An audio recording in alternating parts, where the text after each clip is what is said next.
Agradeço a Deus, mais um privilégio poder estar na casa do Senhor nessa manhã de sábado e juntos ter o privilégio de poder estudar a palavra e cada dia crescer na graça e do conhecimento do Senhor Jesus Cristo.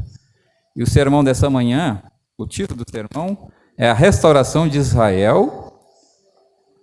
A restauração de Israel. O texto bíblico, iremos abrir a Bíblia em Lamentações, capítulo 5, versículo 21.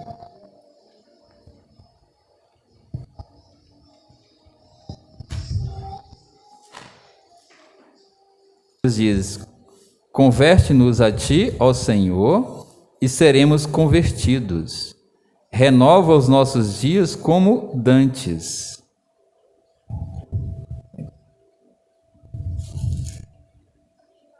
A história de Israel é um amor ferido, mas não desistente. A história de Israel não é apenas um relato antigo. Ela é o espelho da caminhada espiritual do povo de Deus em todas as eras. Então, a história de Israel, ela relata, a história e a caminhada do povo de Deus em todos os períodos, em todas as épocas. Desde que começou, o povo de Israel nos dias antigos, até os nossos dias. Então, a caminhada do povo de Deus em todos os tempos. E Israel foi escolhido, amado, instruído e abençoado, contudo, porém, foi inconstante, rebelde e infiel. Ainda assim, Deus jamais rompeu sua aliança. Então, apesar que de Israel ter sido infiel, inconstante em todas as suas caminhadas, o povo caía, levantava, outra hora ele buscava o Senhor, era fiel a Deus, mas vez após dia o povo caía, em rebelião contra Deus. Mas mesmo assim Deus ele não abandona o seu povo. Deus não abandona o pecador quando ele peca ou desvia do caminho do Senhor. Então o amor de Deus é constante. Deus continua nos amando, até o fim. Então o amor de Deus é constante. Então Deus não nos abandona e o desejo de Deus é restaurar o pecador. Para que o pecador se arrependa, entregue a sua vida a Jesus.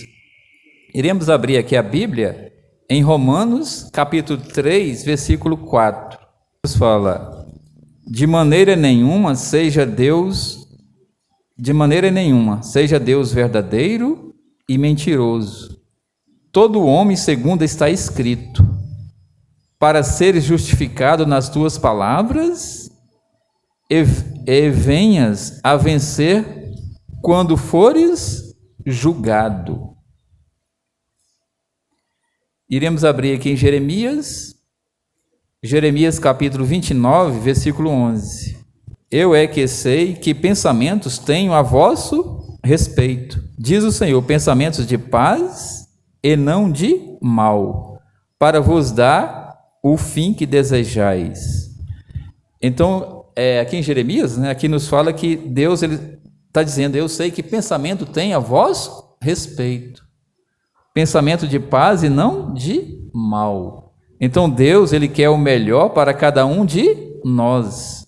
Deus ele deseja o bem para cada um de nós. Então Deus que nos ama. Deus ama o pecador. Apesar que somos pecadores, falhos, mas Deus continua nos amando. Porque o seu amor, sua misericórdia é constante, Seu amor, a misericórdia é constante. E Ele quer nos salvar. Então Deus quer nos salvar, apesar das nossas fraquezas, nossas faltas, mas o desejo de Deus é nos restaurar, nos dar salvação e vida eterna, Então o desejo de Deus é que todos cheguem ao arrependimento, que nenhum se perca, mas todos que se arrependam, buscam o arrependimento e volte para Cristo. Então Jeremias está dizendo: eu sei que pensamento tem a vosso respeito, pensamento de paz e não não de mal. E Deus ele disciplina o povo enquanto este é infiel. Então Deus ele disciplina o povo enquanto este é infiel. Se nós formos fiéis, a disciplina vem. Então Deus ele disciplinou o povo de Israel no passado, não foi para destruir o povo, mas para que o povo aprendesse a lição, aprendesse a lição e se arrependesse. Então o desejo de Deus é restaurar. Então a disciplina, o objetivo O objetivo da disciplina não era destruir o povo, mas que o povo fosse restaurado pelo poder, o quê? Pelo poder, né, da palavra, né? Se arrependesse, entregasse sua vida a Jesus. Se voltasse, arrependesse. Então, Deus sempre oferece restauração àqueles que se arrependam e retornam para a fidelidade. Então, é buscar o povo, o arrependimento, o pecador, né? Para que se arrependa e volta à fidelidade. Então, Israel era um povo chamado para a fidelidade. E a eleição é baseada o quê? Na graça, não no mérito. Então, Deus, ele chamou o povo de Israel, escolheu o povo de Israel, mas a salvação era baseada o quê? Na graça e não no mérito. Então, a graça é um dom que imerecido. Embora nós não merecemos a salvação, mas Deus nos concede. Então, a salvação é pela graça. Então, a graça é um dom que imerecido. Nós não merecíamos a salvação, mas Deus nos ama e nos concedeu o que é a salvação. Uma oportunidade para que o pecador possa se arrepender, entregar a vida a Jesus, se arrepender e retornar aos caminhos do Senhor. O que nos fala aqui, iremos abrir a Bíblia em Deuteronômio, capítulo 7, versículos 7 e 8. Não vos teve o Senhor afeição, nem vos escolheu porque fosses mais numerosos do que qualquer povo, pois éreis o menor de todos os povos, mas porque o Senhor vos amava e para guardar o juramento que fizera a vossos pais. O Senhor vos tirou com mão poderosa e vos resgatou da casa da servidão, do poder de Faraó, rei do Egito. Então aqui é Deuteronômio, Moisés está dizendo, né, que em Deuteronômio, né, que ele escreveu o livro de Deuteronômio, aqui está falando que Deus, ele não escolheu Israel porque era um povo numeroso, né, um grande povo, mas eles eram o quê? Um povo pequeno, era um pequeno povo, mas foi o quê? Por amor, né? Amor a Deus, amor ao povo, né? Deus amou o povo, né? Por amor ao pecador, amor ao povo, né, de Israel, Deus tirou o quê? Do Egito, né, com a mão poderosa das garras de Faraó e libertou o quê? O povo, né? Libertou o povo e trouxe o quê? Libertação. Então a salvação é pela o quê? Pela graça. Embora o povo não merecia, o povo pecador, né, rebelde, mas Deus o amava e procurava libertar, né?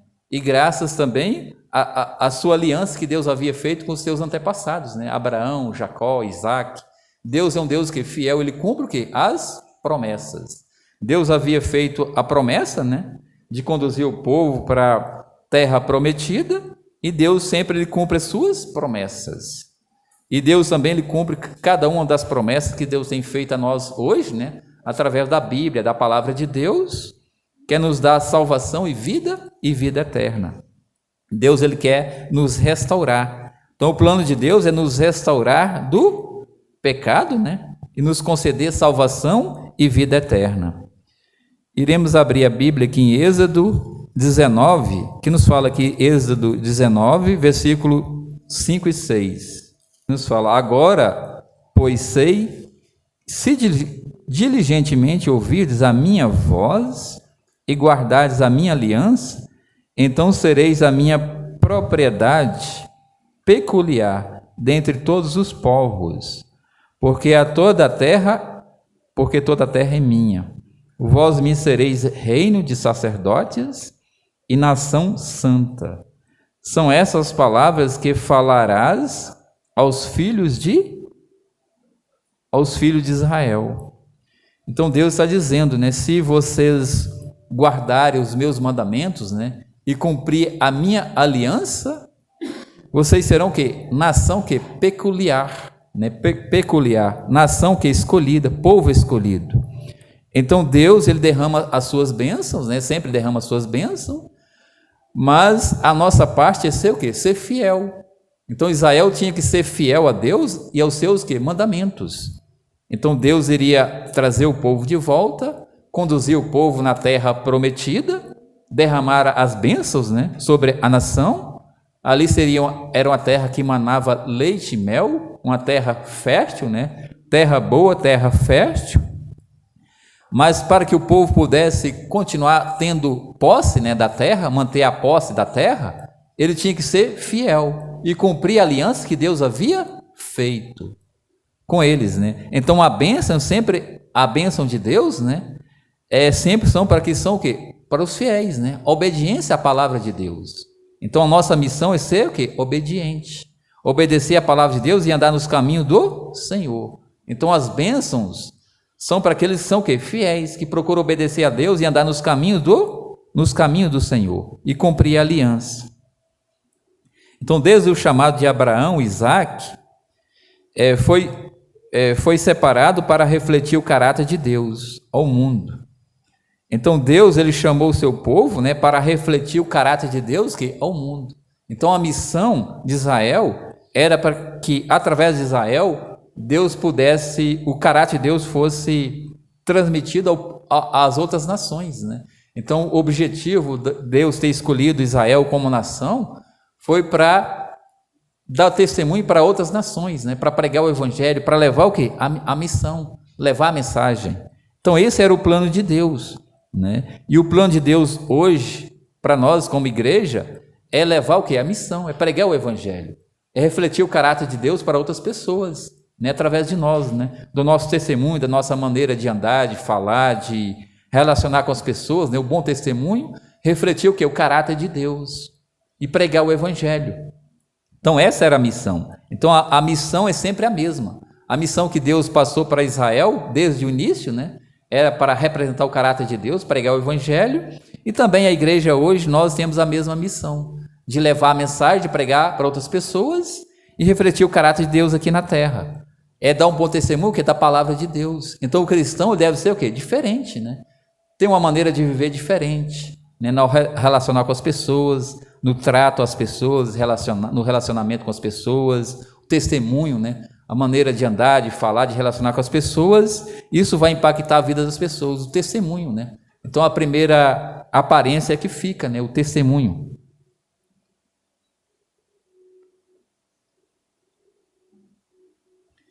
Então a eleição de Israel não era privilégio egoísta, mas responsabilidade espiritual. A fidelidade a Deus sempre esteve ligada à obediência e à aliança. Israel não foi escolhido por superioridade moral, e a eleição divina revela o caráter gracioso de Deus. E Ellen G. White, ela diz o seguinte, que Deus escolheu Israel não por serem melhores que outros povos, mas para que, por meio deles, o mundo conhecesse a sua vontade.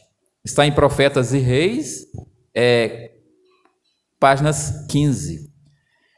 Então esse era o objetivo de Israel, para refletir o caráter de Deus e pregar o evangelho para outras pessoas. Esse é o objetivo da missão, né? Da igreja, né? Como igreja, né? Então a nossa missão é essa. É pregar o evangelho, levar a mensagem para as pessoas, falar de Jesus para as pessoas, é fazer a sua vontade, para que o mundo possa conhecer a vontade de Deus, né? Conhecer a palavra, né? Evangelizar, levar Jesus para as pessoas. Assim também a igreja hoje não é escolhida por perfeição, mas por missão. Então a igreja não é escolhida por perfeição, mas para a missão. Então o objetivo final é a missão, é levar Cristo para outras pessoas. Fidelidade como resposta à aliança. Então Deus ele quer fidelidade em resposta à aliança. Então a aliança de Deus é quebrada quando o povo quebra o quê? A aliança. Então a aliança ela requer o quê? Obediência. Obediência à palavra de Deus, obediência aos mandamentos de Deus. Quando Israel desobedeceu a Deus, ela quebrou o quê? Desobedeceu, quebrou a aliança. Aliança com Deus. E devido à aliança veio as consequências, né? Veio muitas tribulações, né, que a nação passou devido à desobediência à palavra de Deus. Iremos abrir a Bíblia em Evangelho de João 14, versículo 15. Se me amais, guardarei os meus mandamentos. Então Jesus diz, se me amais, guardarei os meus mandamentos. Então a obediência é questão de amor. Nós guardamos os mandamentos, obedecemos, guardamos os mandamentos porque amamos a Deus, né? Obedecemos a Deus, né? Por amor a Deus. Então, aquele que ama deve o quê? Obedecer. Então, se amamos, devemos obedecer a Deus e continuar sendo fiel, que é os mandamentos de Deus. E a infidelidade de Israel foi quando o coração se afastou o quê? De Deus. Então, quando acontece a infidelidade? É quando o coração se afasta o quê? De Deus. Então, se o pecador afasta de Deus, ele passa a ser o quê? Ser infiel. E qual foi o pecado de Israel principal nos dias antigos, né? Nos dias de Israel? O pecado principal foi o quê? A idolatria. A idolatria é a raiz da impiedade. Está em Isaías, iremos abrir a Bíblia em Isaías, capítulo 29, versículo 13. Maquinalmente aprendeu. Então aqui Isaías está dizendo, né, que o Senhor disse, visto que este povo honra-me e se aproxima de mim, e honra-me com os lábios, com a sua boca, né? Mas o seu coração está longe, o quê? Longe de mim. Deixa de guardar os mandamentos de Deus, seguindo o quê? Ensinamentos de homens. Então a idolatria não é apenas imagem, é substituir Deus por qualquer outra prioridade. Então a idolatria vai além da imagem, né? É substituir Deus por qualquer outra coisa. Então a idolatria é algo tremendo, né? Ou algo terrível, né? Ou seja, nós colocamos algo em lugar de Deus. Então tudo que o ser humano, né, o pecador coloca algo em lugar de Deus, torna o que? Idolatria, né? O cristão, né? Se nós colocarmos qualquer coisa em lugar de Deus, torna idolatria. Isso pode ser meio de comunicação, na internet, outra coisa qualquer. Se nós apegarmos essas coisas e usar essas coisas, né, além das coisas de Deus, né, tirar o lugar de Deus, do tempo para estudar a Bíblia, a leitura da Bíblia, oração, meditação, né, isso se torna um ídolo na nossa vida, né. Então os ídolos modernos são o quê? São muitos, né. Então naquela época os ídolos estavam envolvidos mais em idolatria e outras coisas, né, imagem de escultura e outras coisas. Mas hoje, além da imagem de escultura, muitas coisas modernas estão ocupando o nosso tempo. Isso pode tornar uma idolatria, o que na nossa vida, a idolatria na nossa vida. Que muitas vezes está atrapalhando a nossa comunhão o que? Com Deus. Através da oração, estudo da Bíblia, da meditação na palavra de Deus.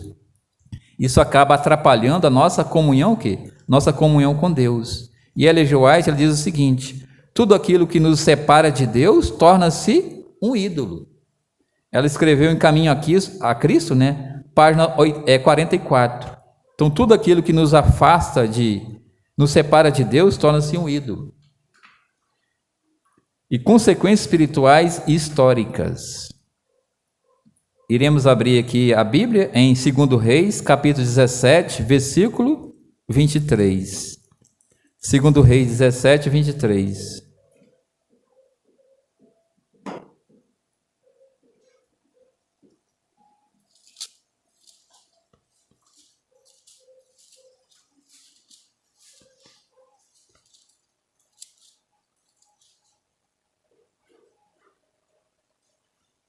Vocês encontraram? Aqui nos diz: até que o Senhor afastou Israel da sua presença, como falara pelo ministério de todos os seus servos, os profetas. Assim foi Israel transportado da sua terra para a Síria, onde permanece até o dia de hoje. Então, o que aconteceu com Israel? Israel foi o quê? Exilado, né? Judá foi exilado para a Babilônia, né? E Israel, que é a parte norte, né, de Israel, né, o reino do norte, né? Eles foram exilados para a Síria. Então, em consequência, a desobediência, que é a palavra de Deus, a palavra do Senhor. Então, devido à desobediência à palavra do Senhor, veio que o exílio. E muitos pagaram pela consequência, né? Tiveram as consequências das suas ações. Então o pecado traz o quê? Consequências, né? consequências terríveis na nossa vida, né? Então o pecado traz o quê? Consequência. Mas quando o pecador se arrepende, entrega a sua vida a Jesus, se arrepende, Deus ele perdoa e restaura o quê? O pecador. Então o desejo de Deus é nos restaurar e nos trazer salvação e vida eterna. Então o exílio foi resultado da infidelidade contínua. Então aqui em Reis, né, segundo Reis, aqui ele nos fala que Deus falou através dos seus servos, né, os profetas, né, dia após dia, né, usou vários profetas, né, levando que mensagem de arrependimento para o povo pudesse se arrepender. Então foi uma rebelião que contínua. O povo continuou desobedecendo a Deus e foi continuamente rebelde. E Deus usou os profetas para que o povo pudesse se arrepender e não se arrependeram. E veio aqui as consequências, que foi o exílio. Então Deus advertiu por meio dos profetas, mas foi rejeitado repetidamente. Israel se afastou do Senhor, seguindo ídolos e rejeitando sua lei. A infidelidade trouxe exílio, sofrimento e perda espiritual.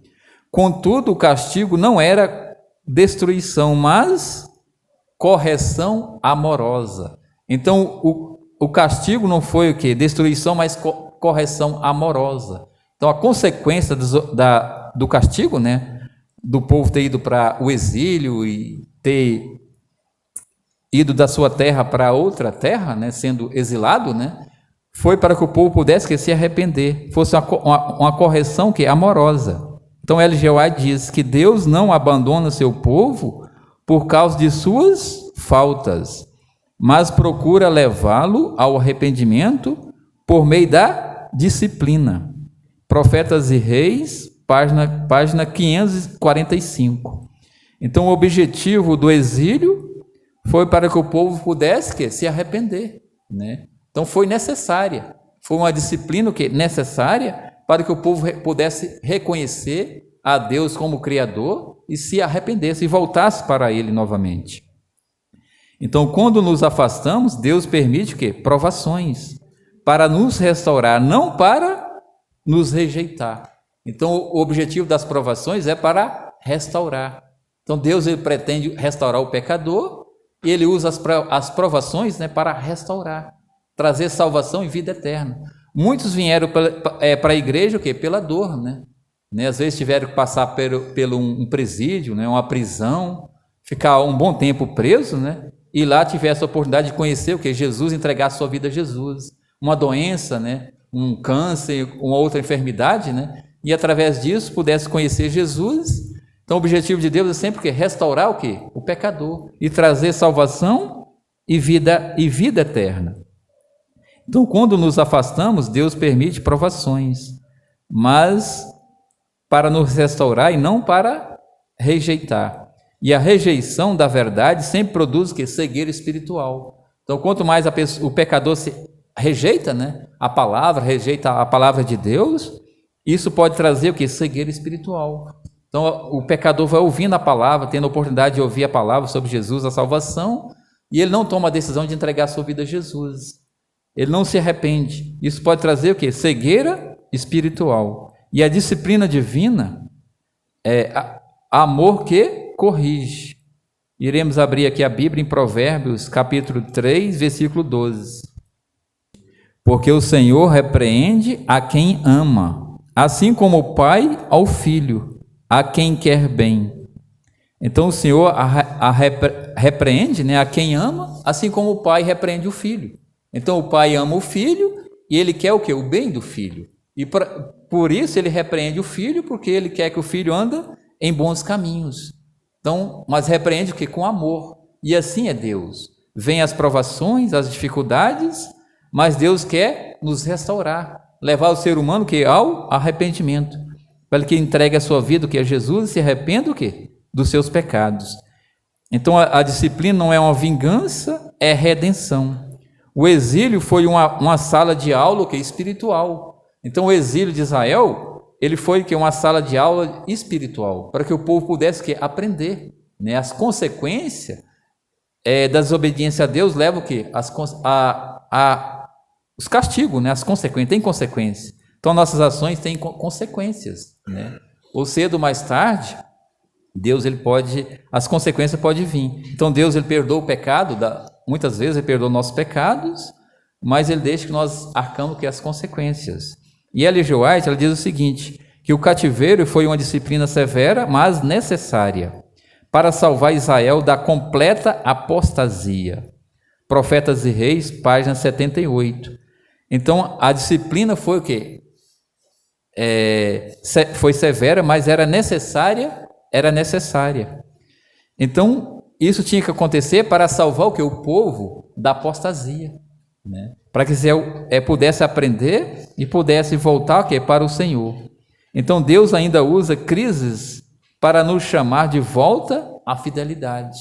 Deus pode usar crises, né, hoje, né, para que possamos nos voltar para a fidelidade, para se arrepender dos pecados e voltar para Ele e ter uma vida de comunhão com Cristo.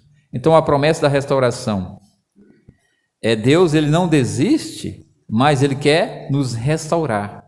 O que nos fala aqui, segundo Crônicas 7,14. Segundo Crônicas 7,14. Se chama pelo meu nome, se humilhar e orar e buscar e se converter dos seus pecados, então eu ouvirei dos céus, perdoarei os seus pecados e sararei a sua terra. Então Deus restaura corações quebrantados, não corações orgulhosos. Então Deus, ele quer restaurar corações o quê? Quebrantados e não orgulhosos. Então o orgulho faz nos afastar o quê? De Deus, né? O orgulho. Mas quando o pecador se arrepende, entrega a sua vida a Jesus e reconhece que é um pecador, né? Entrega a sua vida a Jesus, ele nos perdoa e nos purifica, nos restaura. Então, mesmo no exílio, Deus, ele prometeu restaurar Israel quando houvesse arrependimento sincero. Então, Ellen G. White, ela nos diz o seguinte, que a verdadeira restauração é a renovação do coração pela graça de Cristo. Então, esse é a verdadeira restauração, é a renovação do coração pela graça de Cristo. Então, quando o nosso coração é renovado pela graça de Cristo, essa é a verdadeira restauração. Ela escreveu em Caminho a Cristo, né, página 57. E o arrependimento verdadeiro inclui tristeza pelo pecado e abandono dele. Caminho a Cristo, página 23. Então, a tristeza pelo pecado o arrependimento requer tristeza pelo pecado e abandono dele. Então, esse é o verdadeiro arrependimento. Quando nós arrependemos e abandonamos aquele caminho, né? Ter uma nova vida, uma nova direção na nossa vida, uma nova vida em Cristo Jesus. A Bíblia diz que Deus não leva em consideração, né, o tempo que a pessoa vivia distante do Senhor, desde que a pessoa se arrependa, né? Reconhece o seu pecado, entrega a sua vida a Jesus e recebe o perdão.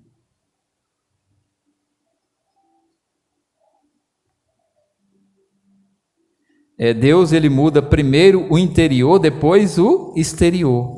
Sem conversão não há restauração duradoura. O que nos fala aqui, nos diz em Ezequiel 36, 22.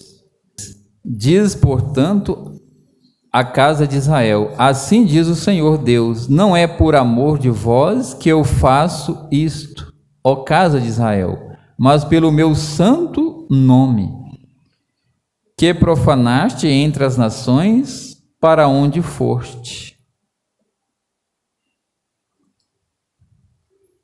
Ou seja, a fidelidade restaurada tem como objetivo glorificar o nome de Deus. Então, quando nós somos fiéis, estamos glorificando o nome do Senhor, né? Pela fidelidade, né? A maneira de andar, de agir, de tratar as pessoas, a fidelidade, o testemunho, né? O bom testemunho da palavra de Deus, isso exalta o nome do Senhor. E quando a pessoa pratica o pecador, o cristão, né, faz o contrário, isso vai denegrir a imagem do Senhor, né? As pessoas não vão conhecer o Senhor através dos nossos atos, vão ter vergonha, né, de ver as nossas ações. Mas quando faz uma boa ação, somos obedientes à palavra de Deus, damos um bom testemunho, isso pode exaltar o nome do Senhor e levar outras pessoas a se arrepender, a ser como nós, né? A ter uma vida de fidelidade a Deus, a obedecer a obedecer a Deus e andar nos caminhos do Senhor. Então, o povo restaurado torna-se testemunha viva do poder divino. Assim como Israel literal, a igreja remanescente é chamada a viver fidelidade nos últimos dias. Iremos abrir a Bíblia em Apocalipse 14, versículo 12. Diz: aqui está a perseverança dos santos, os que guardam os mandamentos de Deus e a fé de Jesus, a fé em Jesus. Então, qual é a fidelidade dos santos? Os que guardam os mandamentos de Deus têm o testemunho de Jesus. Testemunho de Jesus. Então, a reforma verdadeira começa no coração. Eventos finais, né? Ellen G. White diz, eventos finais, página 46. Então, Israel restaurado, um povo para a glória de Deus. E Jesus diz, sereis minhas testemunhas. Então, a restauração, ela tem o propósito missionário. Um povo restaurado reflete o caráter de Deus. Então, a verdadeira restauração, né, ela tem um propósito missionário. Então, primeiro você muda, né, a sua vida, a sua maneira de viver, entrega a sua vida a Jesus, faz uma reforma com Deus, né? Deus, ele te restaura e agora você está preparado para levar o quê? A missão de pregar o evangelho para outras pessoas. Então, através do nosso testemunho, outras pessoas podem aceitar, entregar a sua vida a Jesus, através do nosso testemunho. Então, podemos pregar através da nossa maneira de viver, nosso testemunho, né? Um bom testemunho da palavra de Deus, mas também pregar, né? Falando, né? Ensinando, e dando estudo bíblico e fazendo a obra do Senhor. Então, o nosso testemunho sempre reflete a vida de outras pessoas, né? Vai refletir isso, vai impactar a vida de outras pessoas para que elas possam entregar sua vida a Jesus e ser salvo em Jesus. E para concluir o sermão, aqui nos fala que a história de Israel nos ensina que Deus é fiel mesmo quando o seu povo falha. Então, mesmo quando o seu povo falha, Deus permanece o quê? Fiel. Deus continua fiel. E a disciplina é um ato de amor. Então, nós aprendemos que a disciplina é um ato de amor. Então, o objetivo da disciplina é o quê? Restaurar, né? Restaurar o pecador para que o pecador se arrependa e entregue a sua vida a Jesus. E a restauração é possível mediante arrependimento. Quando nós somos restaurados? Quando o pecador se arrepende, né? Entrega a sua vida a Jesus. E a fidelidade glorifica o nome do Senhor.